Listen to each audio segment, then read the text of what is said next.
Hello दोस्तों, निश्चय S Patna में आपका फिर से स्वागत है। 2-4 दिनों से एक न्यूज प्रतियोगी परीक्षा की तैयारी करने वाले विद्यार्थियों के मन में हमेशा संदेह का भय बना हुआ है, संदेह की स्थिति बनी हुई है। जी हाँ दोस्तों, जैसा कि आपको दिख रहा होगा कि ये सरकारी कर्मी 3 बार ही दे सकते हैं बीपीएससी की परीक्षा। इसको लेकर प्रतियोगी परीक्षार्थियों के मन में बिल्कुल संशय बना हुआ है कि आखिर ये क्या है। इस संदर्भ में देखेंगे 13 जनवरी को देखेंगे सामान्य प्रशासन विभाग के द्वारा यह न्यूज जारी किया गया है और इसमें कहा गया है कि सरकारी कर्मी 3 बार ही दे सकते हैं बीपीएससी की परीक्षा। इसको लेकर बिल्कुल देखें बहुत सारे स्टूडेंट प्रतिभागी परीक्षार्थियों ने मैसेज किया, कॉल किया कि सर ये क्या है। इसको लेकर एक वीडियो बनाया जाए और बताया जाए कि ये चीज़ें क्या है। बिल्कुल इसका सटीक विश्लेषण आपको यहाँ पर दिखेगा और ये सटीक विश्लेषण आपको करेंगे, बिल्कुल ध्यानपूर्वक सुनिएगा। बहुत सारे लोगों ने इसको लेकर बहुत सारी बातें बोली है, उनमें से बहुत सारी बातें सही भी है, हो सकती है कुछ बातें सही न भी हो। हम अपने तरफ से प्रयास करें कि इसके क्या मायने हो सकते हैं, इसी को लेकर हमारी आज चर्चाएं होंगी। आखिर ये क्या है। जैसा कि आपको दिख रहा है कि सरकारी कर्मी 3 बार ही दे सकते हैं बीपीएससी की परीक्षा। सबसे पहले यहाँ पे आप न्यूज देखिए, आप भी देखे होंगे जैसा कि न्यूज में है कि राज्य सरकार ने बिहार लोक सेवा आयोग और बिहार कर्मचारी चयन आयोग की परीक्षा में सरकारी सेवकों के शामिल होने के लिए अवसरों की सीमा निर्धारित कर दी है। यहाँ पर केवल अवसर की सीमा की बात की जा रही है दोस्तों, ना ही कि उम्र सीमा की बात की जा रही है। अवसर की सीमा निर्धारित कर दी है। बीपीएससी और बीएसएससी की परीक्षाओं में कोई भी सामान्य अभ्यर्थी कितनी बार शामिल हो सकता है, लेकिन सरकारी सेवकों के लिए इन परीक्षाओं में शामिल होने की अधिकतम सीमा 3 बार तय कर दी गई। देखिए दोस्तों, 3 बार तय कर दी गई है। यहाँ पे एक टर्म आ रहा है सरकारी सेवक। सबसे पहले जानना है कि यहाँ पे सरकारी सेवक होता क्या है। और दूसरी बात ये भी देखिए, यहाँ पे सामान्य अभ्यर्थियों के लिए, सामान्य अभ्यर्थी यहाँ कहने का तात्पर्य ये नहीं समझना है कि जनरल कैटेगरी में आने वाले विद्यार्थी।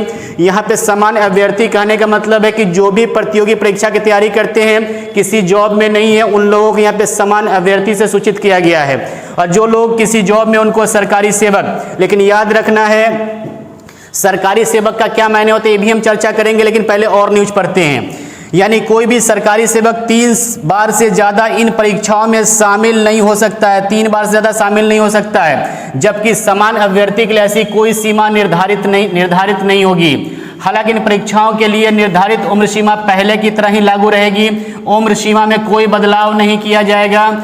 इससे संबंधित आवेदन सामान्य प्रशासन विभाग ने सभी विभागों के अलावा जितने भी हमारे विभाग हैं, उन सभी विभागों को यह ज्ञापन सौंपा गया है और कहा गया है उन विभागों के अलावा डीजीपी, आयुक्त, डीएम, बीपीएससी, तकनीकी सेवा आयोग, बीएसएससी समेत अन्य सभी महकमों को जारी किया गया है। विभागीय प्रधान सचिव चंचल कुमार के आदेश से जारी इस आदेश में कहा गया है कि किसी भी सरकारी सेवा में एक बार आने के बाद अधिकतम 3 अवसर ही सीमा निर्धारित होगी। 3 बार की अवसरी सीमा निर्धारित होगी। देखिए, ये जनरली कहा गया है कि जो भी अभ्यर्थी या जो भी लोग इस प्रतियोगी परीक्षा की तैयारी करते हैं और वो बिहार सरकार या बिहार गवर्नमेंट में किसी पद पे कार्यरत है, उनको 3 बार दिया जाएगा। यहाँ पे बहुत सारे लोग के मन में प्रश्न है कि किस प्रकार के जॉब में रहने वाले लोगों को या किस प्रकार के अभ्यर्थी को ये 3 बार छूट दी जाएगी। तो आपको ध्यान रखना है दोस्तों, ये जो दिया गया इसमें कहा गया कि जो भी बिहार सरकार के कोई भी कर्मचारी जो बिहार सरकार में कार्यरत है या ये बिहार सरकार के किसी भी एग्जामिनेशन के द्वारा वो किसी पोस्ट पे कार्यरत है, उनको 3 बार ही अवसर मिलेगा एग्जामिनेशन में। ये चीजें यहाँ भी लागू की गई है। आपको याद होगा जब बीपीएससी 67वीं की नोटिफिकेशन आई थी, जैसा कि आप देखें यहाँ पे बीपीएससी 67वीं की नोटिफिकेशन आई थी, तो उसमें भी इस बात का जिक्र किया गया था। ये आप पढ़िए, उम्मीदवार की उम्र को लेकर यहाँ पर बातें कही गई थी। लेकिन ये टर्मिनोलॉजी ये देखिए आप पढ़कर कि कार्मिक एवं प्रशासनिक सुधार विभाग के संकल्प संख्या 6519 दिनांक 10/9/2003 के आलोक में इस परीक्षा में बैठने के लिए अवसरों की सीमा समाप्त कर दी गई है।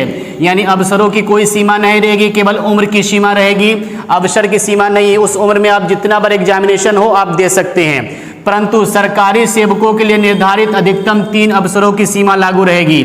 यहाँ भी लिखा गया था कि 3 ही अवसर मिलेंगे, ठीक है। इसके अलावा यहाँ भी देखिए कि कार्मिक एवं प्रशासनिक सुधार विभाग के संकल्प ज्ञापक 2374 दिनांक 16/7/2007 एवं पत्रांक 13/10/7 के दिनांक 20/9/2019 के आलोक में ऐसे सरकारी सेवक बिहार सरकार के नियमित रूप से नियुक्त सरकारी सेवक, ये टर्मिनोलॉजी याद रखिएगा। बिहार सरकार के नियमित रूप से नियुक्त सरकारी सेवक जो 3 वर्षों की निरंतर सेवा पूर्ण कर चुके हों को उच्चतर वेतनमान की सेवा संवर्ग में जाने के लिए अधिकतम आयु सीमा में 5 वर्षों की छूट दी जाएगी। जैसा कि आपको पता है कि बिहार सरकार द्वारा जो बीपीएससी के एग्जामिनेशन लिए जाते हैं उनमें सामान्य अभ्यर्थियों के लिए, जनरल कैटेगरी वाले लोगों के लिए उम्र सीमा 37 तय की गई है, ओबीसी और ईबीसी वालों के लिए 40 वर्ष तय की गई है और एससी एसटी वाले लोगों के लिए 42 वर्ष तय की गई है। और इन सभी जो लोग इस कैटेगरी में आते हैं और किसी भी बिहार सरकार के सरकारी सेवक हैं तो उनको 5 साल की छूट दी जाएगी। सभी में क्या होगी? 5 साल की छूट दी जाएगी। तो ये याद रखना, 5 साल की छूट दी जाएगी। लेकिन यहाँ पे भी लिखा अधिकतम 3 अवसरों की सीमा होगी। यहाँ पे है कि बिहार सरकार के नियमित रूप से नियुक्त सरकारी सेवक, तो बिहार सरकार के द्वारा जो भी एग्जामिनेशन लिए जाते हैं उनमें जो लोग नियुक्त किए जाते केवल उनके लिए है। हो सकता है कोई लोग सेंट्रल गवर्नमेंट के पद पे कार्यरत हो या किसी लोग अन्य राज्य में कार्यरत हो, उनके लिए सीमा नहीं है। ठीक है, कोई लोग यूपी सेवा में कार्यरत हो, कोई लोग मानिए झारखंड सेवा में कार्यरत हो, कोई लोग केंद्रीय सेवा में कार्यरत हो, उनके ऊपर ये सीमा लागू नहीं होगी। जो बिहार सरकार में सरकारी सेवक है, बिहार प्रतियोगी परीक्षाओं के द्वारा नियुक्त किए गए हैं, केवल उनके लिए लागू होगी। अब ये बात यहाँ पे एक और बात आती है कि बिहार में सरकारी सेवक माना किसको जाएगा? बिहार में सरकारी सेवक माना किसको जाएगा? तो आपको याद होगा ठीक आज से 1 साल पहले की न्यूज है, इसी जनवरी महीने की, माननीय मुख्यमंत्री नीतीश कुमार जी के द्वारा कहा गया था कि जो लोग कॉन्ट्रैक्ट की बहाली पे आए हैं या जिन लोगों को संविदा के आधार पे नियुक्ति दी गई है, कॉन्ट्रैक्ट के आधार पे नियुक्ति दी गई है, वो बिहार राज्य के सरकारी सेवक नहीं होंगे। ठीक है, जो लोग भी कॉन्ट्रैक्ट बेस पे नियुक्ति जिनकी हुई है या संविदा के आधार पे नियुक्ति हुई है वो हमारे बिहार सरकार के सरकारी सेवक नहीं होंगे। इससे आपको स्पष्ट पता चल रहा है कि बिहार में सरकारी सेवक किसको माना जाएगा? जिनको नियमित रूप से नियुक्ति मिली है और नियमित रूप से जॉब मिला है वही सरकारी सेवक माने जाएंगे। किसी भी विभाग में जिनको कॉन्ट्रैक्ट पे बहाली किया गया है या संविदा पे बहाली किया गया है उनको सरकारी सेवक नहीं माना जाएगा। जी दोस्तों, सरकारी सेवक नहीं माना जाएगा। जैसा कि पता है 1 साल पहले की ही न्यूज है, वर्तमान बिहार राज्य में लगभग 11 लाख कर्मचारी जो है वो कॉन्ट्रैक्ट संविदा पर आधारित नौकरियां कर रहे हैं। संविदा पर आधारित यानी कि 11 लाख जो हमारे कर्मचारी है वो लगभग कॉन्ट्रैक्ट बेस पे नियुक्त हैं। और ये जो न्यूज आई है केवल सरकारी सेवक के लिए, कॉन्ट्रैक्ट बेस वाले के लिए नहीं है। अब देखेंगे इस न्यूज के आने से कितने सरकारी सेवक प्रभावित होंगे। तो ऐसा अनुमान है, जैसा कि कर्मचारी संघ के द्वारा एक अनुमान बताया गया है कि लगभग 4.5 लाख लोग, ठीक है ना, लगभग 4.5 लाख लोग इस न्यूज के आने से प्रभावित हो सकते हैं। लगभग 4.5 लाख। अब ये याद रखना है कि इनके लिए जाहिर सी बात ये न्यूज बहुत ही अच्छी न्यूज़ तो नहीं मानी जाएगी। इन लोगों के लिए बिल्कुल क्या है, एक इस प्रकार का प्रहार है जो अचानक इनको लगता हुआ है। लेकिन देखेंगे जैसा बीपीएससी ने 67वीं में भी कह दिया था उसी चीज़ को यहाँ भी लागू किया है। ठीक है, ठीक उसी। तो याद रखना इतने कर्मचारी प्रभावित होंगे। जैसा कि इसी संदर्भ में देखेंगे जब वैकेंसी आई थी तो यहाँ पे 1-2 बिहार के ही कर्मचारी हैं जिनका नाम यहाँ पर आप देखेंगे, अविनाश रंजन जो आपको लिखा होगा, पिंकू कुमार लिखा, ये दोनों देखेंगे स्टेनो के पोस्ट पे कार्यरत थे। ठीक है, दोनों जो है आंसू लिपिक यानी कि स्टेनो के पोस्ट पर कार्यरत थे।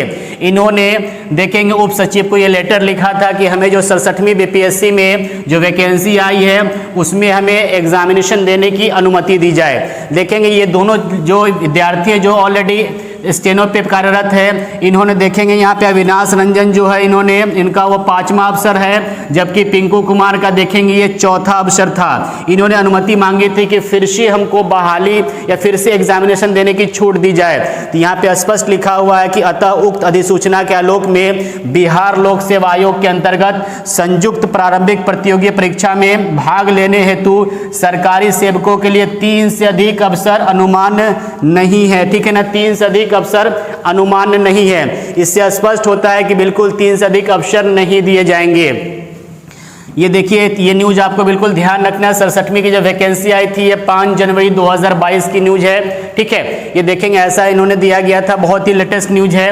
अब ये न्यूज का क्या प्रभाव पड़ेगा हम लोग यहाँ पे चर्चा करते हैं। देखिए जनरली मैंने बताया कि 4.5 लाख सरकारी सेवक बिहार में प्रभावित होंगे।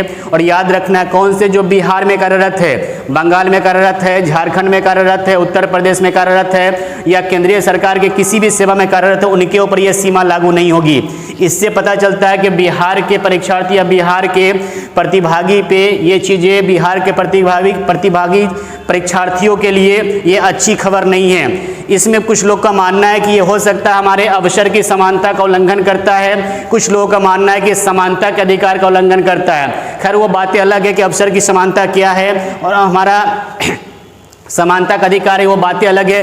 फिर भी ये न्यूज देखेंगे एक तरीके से न्यायपूर्ण नहीं माना जा सकता है और हम उम्मीद करते हैं कि ये न्यूज जनरली इस न्यूज के विरोध में अपील की जाए, याचना दायर की जाए और माननीय मुख्यमंत्री सचिव या समान प्रशासन विभाग के द्वारा के यहाँ भी अपील की जाए कि ये चीज़ें जो है बिल्कुल न्यायपूर्ण नहीं है, क्योंकि बिहार सरकार ने जो ये लागू किया है 3 अवसर, इसके पीछे ऐसी कोई खास मंशा तो पता नहीं चलती है, लेकिन ऐसा कहा जा रहा है कि बिहार सरकार के पीछे कुछ लोग का मानना है कि ऐसा कहा जा रहा है कि सरकार ऐसा फैसला क्यों ली है। उनका मानना है कि जो भी कर्मचारी जब जॉब में आ जाते हैं तो वो परीक्षार्थी की तैयारी करते तो बार बार छुट्टियां लेते हैं और छुट्टी लेने से विभागीय कार्य प्रभावित होता है। ठीक है, विभागीय कार्य प्रभावित होता है। इसी विभागीय कार्य प्रभावित न हो इसी के लिए सरकार ने ऐसा फैसला लिया है। चाहे रीजन जो भी रहे, ये हमारे प्रतियोगी परीक्षार्थियों के लिए अच्छी बात नहीं है और इसके विरोध में या इसके इस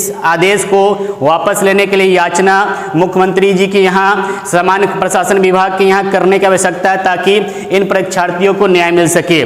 आपको ये सारे विश्लेषण से स्पष्ट पता चल गया होगा यहाँ पर कि ये न्यूज किनके लिए है, सरकारी सेवक क्या होते हैं, क्या ये सही है, क्या ये अवसर की समानता को उल्लंघन नहीं करता है, इन सारे चीज़ आपको ऐसा लगता है कि क्या ये सही है और हमारे द्वारा जो विश्लेषण किया गया ये वाकई में इस न्यूज के अकॉर्डिंग है या नहीं, आप कमेंट बॉक्स में ज़रूर डालेंगे।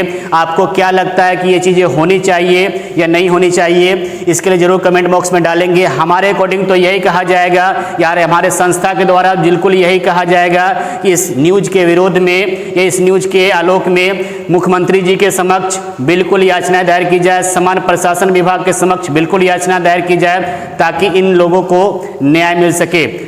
ठीक है दोस्तों, ये हमारी आज की न्यूज़ थी। इसी प्रकार की कोई भी ऐसी संदेह वाली बात होगी हमारा संस्था फिर से इसके बारे में आपको विश्लेषण करेगी।